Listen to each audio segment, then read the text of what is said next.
এত ছটফট করছো কেন? চিন্তা করো না, এক্ষুনি চলে আসবে ওরা। রোহন গেছে তো আনতে।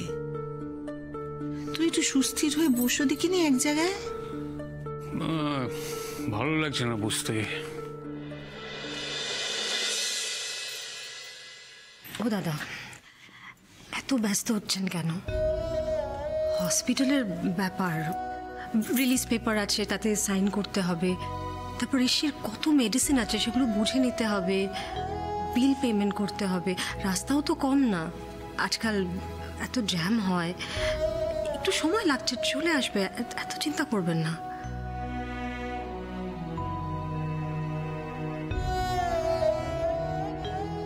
আমি বলছি কি, আমি একটু চা করে নিয়ে আসি, খাবেন? ও না না না, ও ঋষি না ফেরা পর্যন্ত গলা দিয়ে কিছু নামবে না।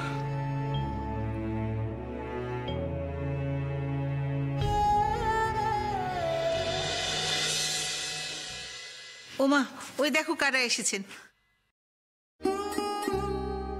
আসুন আসুন আসুন। আচ্ছা, ঋষি ফিরেছে? এই তো এক্ষুনি চলে আসবে, ওদের আনতে গেছে। আপনারা আসুন ভেতরে, আসুন।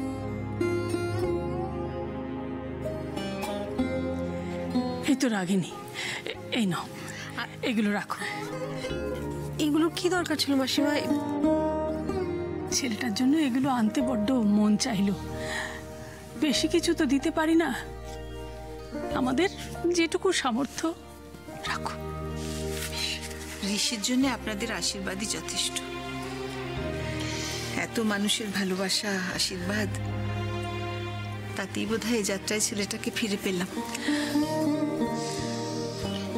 খবরটা পাওয়ার পর থেকে মনটা বড্ড অস্থির করছিল, কিন্তু বকুল বারণ করেছিল বলে হসপিটালেও যেতে পারলাম না। ও তো আজও আসতে বারণ করেছিল, কিন্তু ছেলেটা এত অসুস্থ, বলুন তো, একবার না দেখে কখনো থাকা যায় ওকে? খুব ভালো করেছেন এসেছেন, চোখের দেখা দেখলে মনে একটু শান্তি পাওয়া যায়, তাই না? আসুন, আপনি বসুন তো, বসুন বসুন। ও মাসিমা, মাসিমা বসুন না। হ্যাঁ, আসি। আসুন। আমাদের উপর দিয়ে কটা দিন যা গেল বাবা। হ্যাঁ, মস্ত একটা ঝড় বয়ে গেল। ঝড় বলে ঝড়? তবে আমরা তো বাড়িতেই ছিলাম, রেস্টও পেয়েছি। বকুলটা খুব কষ্ট করেছে, এই কদিনের জন্য না একবার বাড়ি এসছে, না ভালো করে ঘুমিয়েছে। ওই আমরাই যে যখন সময় পেতাম দীপ, ঈশা, কখনো গিয়ে ওকে খাবার দিয়ে আসতাম, আবার কখনো জামা কাপড়। সত্যি বকুল না থাকলে ঋষির যে কি হতো। আমার তো মনে হয় ওর পুণ্যের জোরেই ঋষি এবার ফিরে এলো। স্বামীর বিপদে পাশে থাকা, অসুখে সেবা করা, সেটাই তো স্ত্রীর ধর্ম। ওরা একে অপরের পাশে থাকবে না তো কে থাকবে? একদমই। আর ওরা দুজনেই সেই কর্তব্য যাকে বলে 100% পালন করেছে। আমরা এসে গেছি।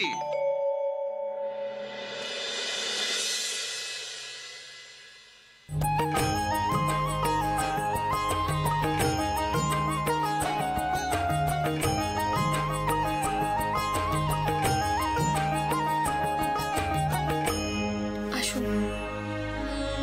দাঁড়াও বকুল,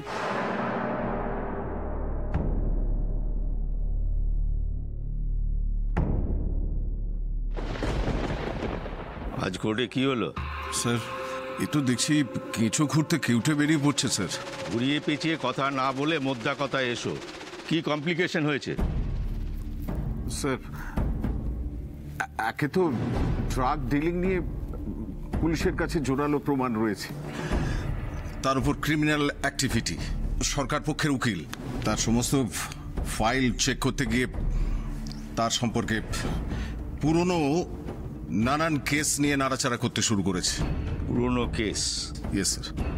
ওগুলো তো চাপা থাকার কথা ছিল, তুমি কি করছিলে? পুরনো কেসের ব্যাপারে তো আমার কোনো প্রিপারেশন ছিল না, তার উপর জাজ আরো 14 দিনের হেফাজত অরুণাভ স্যারকে দিয়েছেন। পুলিশ হাজতে থাকতে হবে তাকে। চুপ, একদম চুপ। অবদার্থের দল সব। ঠিক সময়ে তো মাসে মাসে উপরিটা নিয়ে যাচ্ছ। হ্যাঁ, কাজের বেলায় অষ্টরম্বা। তোমার মতো অবদার্থ উকিলের জন্য আমার ছেলে যদি জেল খাটে, তাহলে তোমার ল প্র্যাকটিস করা আমি চিরদিনের মতো ঘুচিয়ে দেবো। Sir cool down please sir, আপনি একটু শান্ত হন।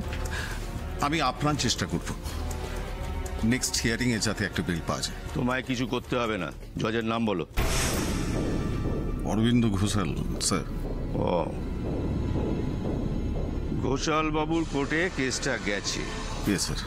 ওর সঙ্গে তো আমার বহুদিনের পরিচয়। লেটস সি কোনোভাবে ওনাকে কনভিন্স করানো যায় কিনা। আমি তাহলে আজ উঠি স্যার।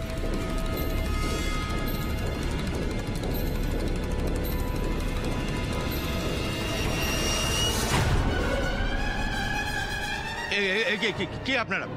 বিনা পারমিশনে এখানে ঢুকলেন কি করে? সরি স্যার, আপনার বিরুদ্ধে যে গুরুতর অভিযোগ উঠে এসেছে, আমরা সেই সম্পর্কে আপনার মতামত জানতে চাই।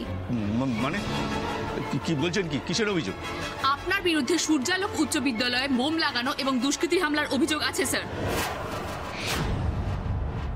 কি হয়েছে মা? এভাবে এখানে দাঁড় করে রাখলে কেন?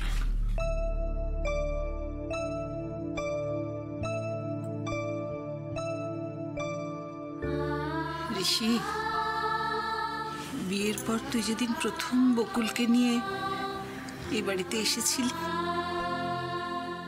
সেদিন আমি সত্যি বলছি, বকুলকে তো স্ত্রী হিসেবে কিছুতেই মন থেকে মেনে নিতে পারিনি রে।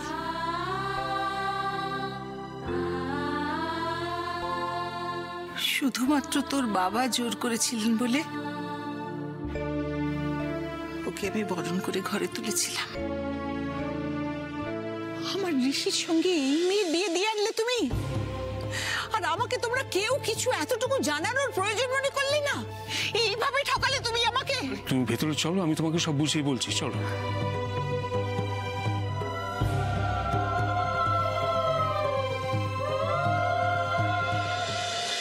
সেদিন যে আমি কত বড় ভুল করেছিলাম, তা যত দিন গেছে তত আমি বুঝতে পেরেছি।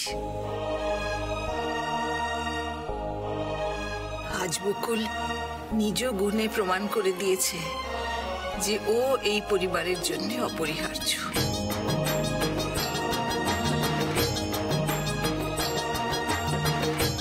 আর আজ এত বড় একটা বিপদের মুখ থেকে তোকে ফিরিয়ে এনে ও আবার প্রমাণ করে দিল যে ওই তোর রক্ষা কবচ।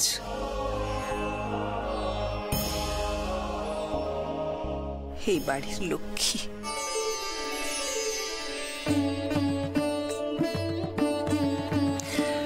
ঋষি, ঈশ্বর তোকে নতুন জীবন দিয়েছেন বাবা। আর এই নতুন জীবনের শুরুতে আমি আমার সবটুকু আশীর্বাদ, সবটুকু ভালোবাসা দিয়ে তোদের দুজনকে বরণ করে তুলতে চাই।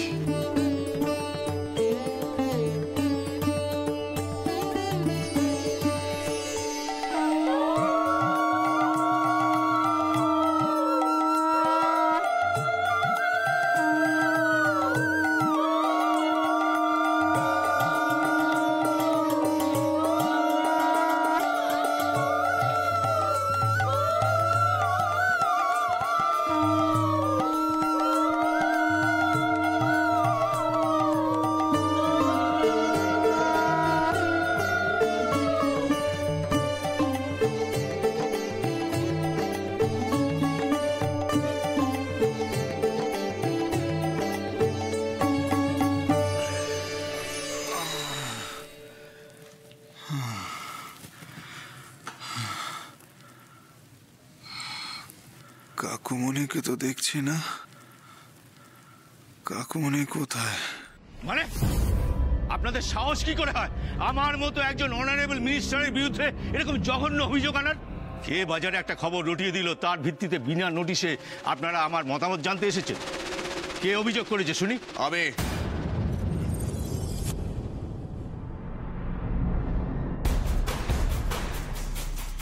তুমি এই অভিযোগ করেছো সমর? হ্যাঁ করেছি, কারণ আমি খুব ভালো করে জানি ওই স্কুলের অ্যাটাকটা আপনি করিয়েছেন। শান্ত শান্ত, এখন মাথা গরম করলে নিজেরই বিপদ। দেখি ভাই, একটু দেখি। এটা তুমি কি বলছো সমর? এরকম ভুল ধারণা তোমার জন্মালো কি করে? দেখো, 4 দিন আগে এরকম একটা জঘন্য ঘটনা ঘটে গেছে যেটা রাজ্যের মানুষ কেন গোটা ভারতবর্ষ জানে, কিন্তু বিশ্বাস করে এই ঘটনার সঙ্গে আমার কোনো যোগাযোগ নেই। সমর, এই ঘটনায় তোমার মাথা ঠিক না থাকাটাই স্বাভাবিক। তোমার প্রচুর ক্ষতি হয়েছে ভাই। আপনারা বোধহয় জানেন না, সমরের ভাইপো ঋষি রায় এই ঘটনায় মারা গেছে। তাই সমরের মানসিক অবস্থা এখন আনস্টেবল। এই সময় ওর কোনো কথায় গুরুত্ব না দেওয়াই উচিত। তাই নাকি? হ্যাঁ, মেন্টালি আমি আনস্টেবল, এটা আপনার মনে হচ্ছে? দেখো সমর, আমি তোমাকে অনেক দিন ধরেই জানি। আমি জানি তুমি তোমার ফ্যামিলি নিয়ে কতটা ইমোশনাল। তোমার ভাইপোর মৃত্যু সংবাদটা আমি পেয়েছি, আমার খুব খারাপ লেগেছে। তোমার পরিবারের প্রতি আমার সমবেদনা রইল। এই শুনুন, আপনার সমবেদনা আপনার কাছে রেখে দিন, কেমন? ওটা আমাদের লাগবে না। হ্যাঁ, এটা ঠিক, আপনি শুধু আমার ভাইপো না, আমার গোটা পরিবারটাকে নিশ্চিহ্ন করে দিতে চেয়েছিলেন। বাট রজতাভ রক্ষিত, আপনার দুর্ভাগ্য, সেরকম কিছুই হয়নি। মানে আপনার ভাড়া করা দুষ্কৃতীদের গুলি অবশ্যই ঋষির গায়ে লেগেছিল, কিন্তু মারা যায়নি। ঈশ্বরের কৃপায় ও জীবিত আছে। আর শুধু তাই নয়, আজ ঋষি সম্পূর্ণ সুস্থ হয়ে হসপিটাল থেকে বাড়ি ফিরছে। আস্তে সাবধানে।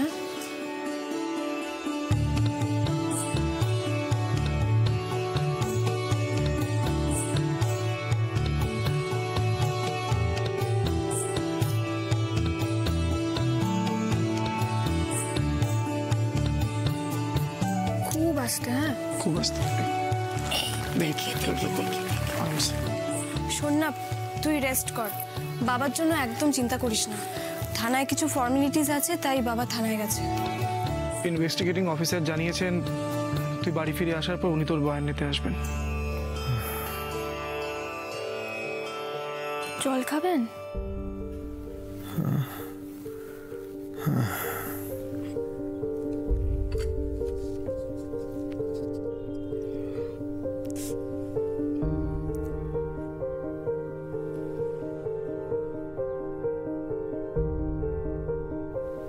কি আপনার হাতে ওটা কি হয়েছে? লাগলো কি করে? দূর, ওসব কিছু না। কিছু না? এটা কি ওইদিন বম ডিফিউজ করতে গিয়ে কোনোভাবে লেগেছে? না, আমি বলছি কি হয়েছে। ডাক্তারের মুখে তোর কোমায় যাওয়ার খবরটা পাওয়ার পর বাড়ির সবাই খুব ভেঙে পড়েছিল। ঠিক তখন বৌদি হাতে আগুন নিয়ে ঠাকুরের কাছে তোর জন্য প্রার্থনা করছিল ঋষি, যাতে তোর জ্ঞান ফিরে আসে।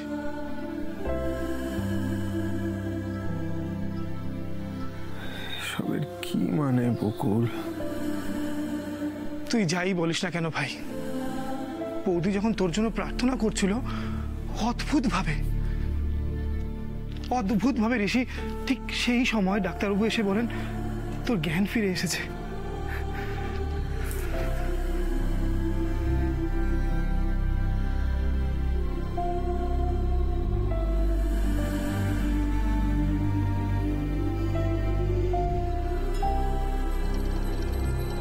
যে আমার আশ্রয়,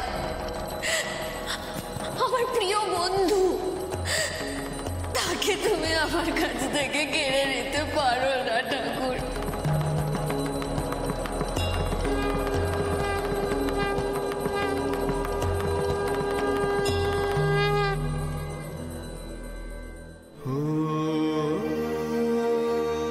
আপনি আমাকে এতটা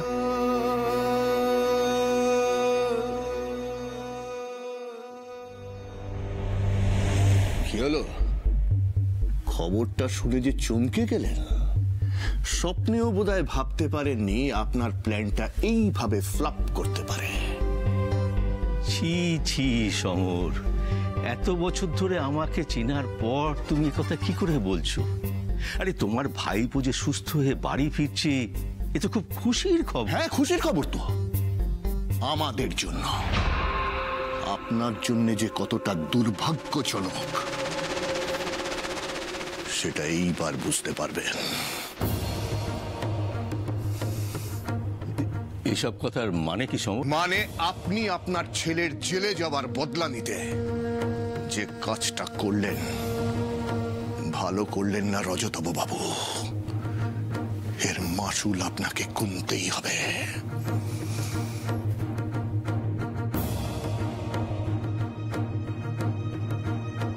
এইবার পাল্টা ছবলের জন্য প্রস্তুত থাকুন।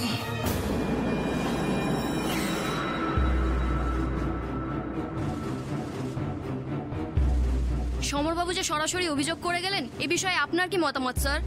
বলুন স্যার, এবার কি আপনি সমরবাবুর বিরুদ্ধে মানহানির অভিযোগ করবেন? বলুন স্যার, এরকম একটা হিংসাত্মক ঘটনা ঘটানোর পেছনে আপনার উদ্দেশ্য কি ছিল? আপনার ছেলে জেলে যাওয়ার বদলা নিতে কি আপনি এই ঘটনা ঘটিয়েছেন? এই অভিযোগ কতটা সত্য? এখন নয় সমর, তোমার এই বজ্জাতির জবাব সময় মতো দেব। প্লিজ স্যার, উত্তর দিন। শিক্ষা প্রতিষ্ঠানের মতো একটা পবিত্র জায়গায় যদি বাচ্চারা সুরক্ষিত না থাকে, তাহলে সমাজের নিরাপত্তা ব্যবস্থা আজ কোথায় এসে দাঁড়িয়েছে? এ বিষয়ে প্রশ্ন আসছে মানুষের মনে। এ বিষয়ে আপনার কি মতামত? সমরবাবুর অভিযোগটাই কি তাহলে ঠিক? ব্যক্তিগত আক্রোশের বদলা নিতেই কি আপনি এরকম একটা কাজ করলেন? বলুন স্যার, প্লিজ বলুন।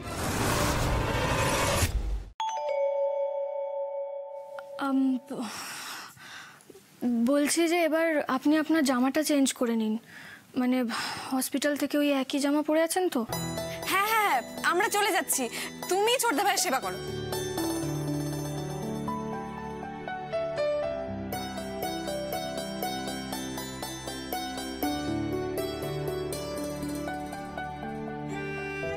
শোনো না, শোনো, বলছি আজ কিন্তু তুমি চোখ বেঁধে ছোটদা ভাইয়ের জামা চেঞ্জ করো না। এত লজ্জা পাওয়ার কিচ্ছু হয়নি।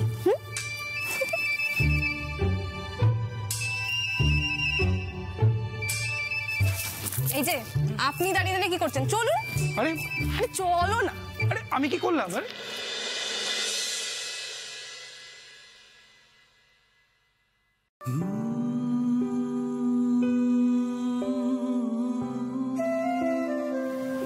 মেয়েটা আপনাকে কি বলে গেল?